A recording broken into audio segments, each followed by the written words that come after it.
Why rhymes are so important for your child? बच्चाहरूको लागि rhymes किन जरुरी छ र बच्चाहरूलाई हामी राइम्सबाट के सिकाउन सक्छौं? हजुरका यी प्रश्नहरूको उत्तर दिँदै मैले यो भिडियो बनाएको छु र हजुरको पहिलो प्रश्न बच्चाहरूलाई राइम्स किन सिकाउनु पर्छ?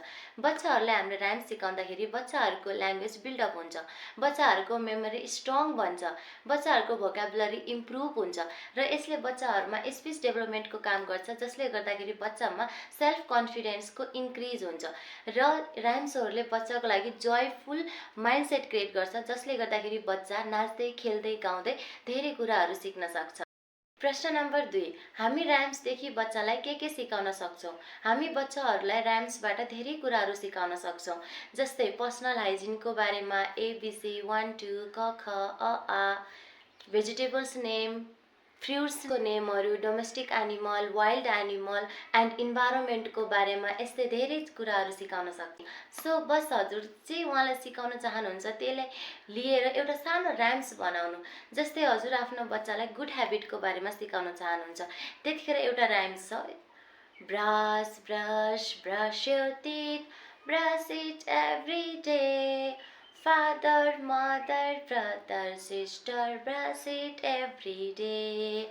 Wash, wash, wash your face, wash it every day. Father, mother, brother, sister, wash it every day. अनि यहाँनिर हजुर बात राख्न सक्नुहुन्छ, इट राख्न सक्नुहुन्छ, ड्रिङ्क राख्न सक्नुहुन्छ, कोम राख्न सक्नुहुन्छ। अनि यदि हजुर आफ्नो बच्चालाई ABC सिकाउन चाहनुहुन्छ भने यो राइम्स सिकाउन सक्नुहुन्छ। A for apple, B for ball, C for cat, D for dog.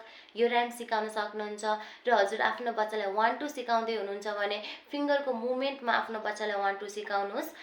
1 2 3 4 5 6 7 8 9 10. Clap your hands. यस्तो गरेर सिकाउँदाखेरि बच्चाले चाँडै सिक्छ र हजुरको बच्चा यदि तोते बोली बोल्छ भने उले पनि स्पष्ट बोल्न सक्छ र यो राइम्सले गर्दाखेरि बच्चा हरेक कुरालाई चाँडो सिक्न सक्छ। Thank you.